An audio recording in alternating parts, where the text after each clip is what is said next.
একটি কনসার্টেও রাজনীতি ঢুকে গেল। কনসার্টে হঠাৎ করে জয় বাংলা ধ্বনিত হলো, জয় বাংলা স্লোগান দেওয়া হলো। কনসার্টে শেখ হাসিনা নিয়ে স্লোগান দেওয়া হলো।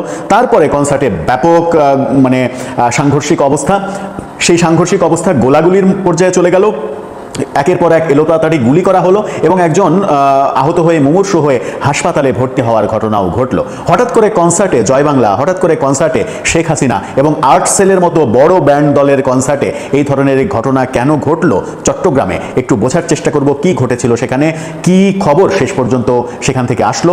থাকবেন পলিটিক্স টিভির নিয়মিত আয়োজনে। বলছিলাম একটি কনসার্ট এবং কনসার্টে হঠাৎ করে জয় বাংলা ধ্বনি, জয় বাংলা স্লোগান, ব্যাপারটা মানে আজব হওয়া, মানে আশ্চর্য হওয়ার মতো, আজব ব্যাপার বলেই ধারণা করা যেতে পারে। এবং সেই কনসার্টে মুহুর্মুহু শেখ হাসিনা বলে স্লোগান দেওয়া হলো। তার মানে কি কনসার্টে বেশিরভাগই আওয়ামী লীগের লোকজন কনসার্ট দেখতে গিয়েছিল, আর কনসার্ট দেখতে যে তাদের এই স্লোগান জয় বাংলা শেখ হাসিনা এগুলো দেওয়ার উদ্দেশ্য কি? তারা কি সেখানে একটা অন্য কিছু জানান দিতে চাইলো? সেই জানান দেওয়ার পেছনে কারণ কি ব্যান্ড দল আর্টসেল তাদের উদ্দেশ্যে, যে আর্টসেলকে নিয়ে বিভিন্ন আলোচনা রয়েছে, যে আর্টসেল সম্প্রতি একটা বিশেষ দিনে একটা কনসার্ট বাতিল করেছে, রাজশাহী বিশ্ববিদ্যালয়ে জুলাই যোদ্ধাদের আয়োজিত কনসার্ট বাতিল করেছে। তারপর থেকে তাদেরকে নিয়ে বেশ আলোচনা হচ্ছে। আসলে কি ঘটেছে? গণমাধ্যম যেটা বলছে, ইত্তেফাকের শিরোনামটা আপনারা দেখে নিতে পারেন, সেখানে বলছে চট্টগ্রামে কনসার্টে জয় বাংলা স্লোগানের জেরে ভাঙচুর, গোলাগুলি এবং গোলাগুলির ব্যাপক গোলাগুলি এবং সিনেমা স্টাইলে গোলাগুলির ঘটনা আমরা দেখেছি। একাধিক ভিডিও সামাজিক যোগাযোগ মাধ্যমে ভাইরাল হয়েছে। কি বলছে একটু জেনে নিই, তারপরে দুটো ভিডিওর আংশিক আপনাদেরকে দেখাবো। বলা হচ্ছে চট্টগ্রামে একটি কনসার্টে জয় বাংলা স্লোগান দেওয়া নিয়ে গোলাগুলির ঘটনা ঘটেছে। এতে একজন গুলিবিদ্ধ হয়েছেন, তার নাম শরীফ। 23 বছর বয়সী এই তরুণকে চট্টগ্রাম মেডিকেল কলেজ হাসপাতালে ভর্তি করা হয়েছে। তার অবস্থা আশঙ্কাজনক। গত রাতে নগরীর জিইসি মোড়ের কনভেনশন সেন্টারে এই ঘটনা ঘটেছে। তবে শরীফ কার গুলিতে আহত হয়েছেন, তার মানে অনেকেই গুলি করেছে। আইনশৃঙ্খলা রক্ষাকারী বাহিনীও গুলি চালিয়েছে, সন্ত্রাসীরাও গুলি চালিয়েছে।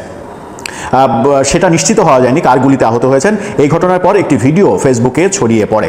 একটি ভিডিও না, একাধিক ভিডিও ছড়িয়ে পড়েছে। প্রথমে একটা ভিডিও দেখুন, সেখানে মুহুর্মুহু শেখ হাসিনা স্লোগান দেওয়া হচ্ছে। আরেকটি ভিডিও দেখুন, যে একেবারে সিনেমা স্টাইলে গুলি করতে করতে গেট দিয়ে বের হয়ে যাচ্ছে এবং সেই ঘটনাটা মানে আপনি হলিউড মুভিকে হার মানাবে। সেই দৃশ্যটা যদি ক্যামেরার কারুকাজটা অনেক ভালো হতো, তাহলে সেটা হলিউড মুভির একটা দৃশ্য হতে পারতো। দেখুন সেটি।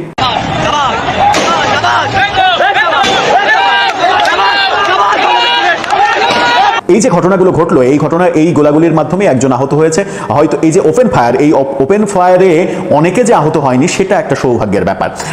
সেখানে বলা হচ্ছে যে ভিডিওতে এক পক্ষ কনভেনশন সেন্টারের মূল ফটক ভাঙচুর করার চেষ্টা করে, সেই দৃশ্য যেমন দেখা গেছে এরকম ভিডিও ছড়িয়ে পড়েছে। এ সময় ভেতরে থাকা আইনশৃঙ্খলা রক্ষাকারী বাহিনীর সদস্যরা পরিস্থিতি নিয়ন্ত্রণে আনতে গুলি ছোড়েন। আইনশৃঙ্খলা রক্ষাকারী বাহিনী গুলি ছোড়ে, অন্য পক্ষও গুলি ছড়েছে। জিইসি মোড়ের কনভেনশন সেন্টারে একটি মোটরসাইকেল উৎপাদনকারী প্রতিষ্ঠান ওই কনসার্টের আয়োজন করেছিল, অর্থাৎ একটা ব্যবসা প্রতিষ্ঠানের মানে প্রমোশনের একটা কনসার্ট। এতে ব্যান্ড দল আর্টসেল গান পরিবেশনের কথা ছিল তাদের।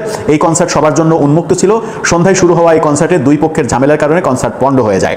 জানা গেছে কনসার্ট চলাকালে একটি পক্ষ সেখানে জয় বাংলা শেখ হাসিনা স্লোগান দেয়। স্লোগান দেওয়া ব্যক্তিরা ছাত্রলীগের কর্মী বলে জানা গেছে। এ নিয়ে ছাত্রদলের নেতাকর্মীরা প্রতিবাদ করে। এরপর দুই পক্ষের মধ্যে তুমুল বাগবিতণ্ডা এবং এক পর্যায়ে সংঘর্ষের পরিস্থিতি তৈরি হয়। এক পর্যায়ে পুলিশ এলোপাথাড়ি গুলি করে। এতে ছাত্রদলের দুজন গুলিবিদ্ধ হয়েছেন। গুলিবিদ্ধ একজনকে ভর্তি করা হয়েছে চট্টগ্রাম মেডিকেল কলেজ হাসপাতালে, এমন তথ্য নিশ্চিত করা হয়েছে। চট্টগ্রাম নগর ছাত্রদলের আহ্বায়ক সাইফুল আলম তিনি বলেছেন, কনসার্ট চলাকালে কনভেনশন সেন্টারের ভেতরে আওয়ামী লীগের স্লোগান দিয়েছে একটি পক্ষ, পরে এটা নিয়ে ভেতরে গন্ডগোল হয়। নগরীর খুলশী থানার ভারপ্রাপ্ত কর্মকর্তা ওসি শাহিনুর জামান জানিয়েছেন, এটা নিয়ে কি নিয়ে এই ঘটনা ঘটেছে তা জানার চেষ্টা করছি। ঘটনাস্থলে ঊর্ধ্বতন পুলিশ কর্মকর্তারা আছেন। ব্যাপারটা বেশ মজার। একটা কনসার্ট হচ্ছে, সেখানে আওয়ামী লীগের লোকজন, ছাত্রলীগের লোকজন গিয়ে মুহুর্মুহু জয় বাংলা শেখ হাসিনা স্লোগান দিয়েছে এবং সেটাকে কেন্দ্র করে ছাত্রদলের সঙ্গে সাংঘর্ষিক অবস্থা, তারপরে পুলিশের গোলাগুলি। এই ব্যাপারটা মানে কেন ঘটলো সেটা একটা প্রশ্ন। আরেকটা প্রশ্ন হচ্ছে যে এই ব্যাপারটা কোনো ইঙ্গিত দেয় কিনা। এই ব্যাপারটা যদি একটা স্পেসিফিক, একটা বিচ্ছিন্ন ঘটনা হিসেবেই দেখা যায়, কিংবা একটা বিচ্ছিন্ন ঘটনাই থাকে, সেটা একটা ভিন্ন কথা। আর যদি এই ব্যাপারটা একটা উদাহরণ হয়, এই ব্যাপারটা যদি সারা বাংলাদেশে ছড়িয়ে পড়ে, তাহলে কিরকম পরিস্থিতি তৈরি হবে সেটা খুব সহজেই অনুমান করা যায়। তাহলে কি মানে আওয়ামী লীগ এখন এইভাবে পরিকল্পনা সাজাচ্ছে যে কনসার্ট, বিভিন্ন সভা সমাবেশ, এই ব্যাপারগুলোতে তাদের অবস্থান জানান দেয়া এবং অবস্থান জানান দিয়ে তারা রাজনৈতিকভাবে আবার ফিরে আসার চেষ্টা করছে, এরকম পরিকল্পনাতেই কি তারা আগাচ্ছে? যদিও গোয়েন্দা রিপোর্ট আমরা কিছুদিন আগে মিডিয়াতে দেখেছি যে গোয়েন্দা রিপোর্ট বলছে আওয়ামী লীগের যে সেপ্টেম্বরের কর্মসূচি ছিল, সেই সেপ্টেম্বরের বড় বড় কর্মসূচি তারা অক্টোবরে করতে পারে, আনতে পারে।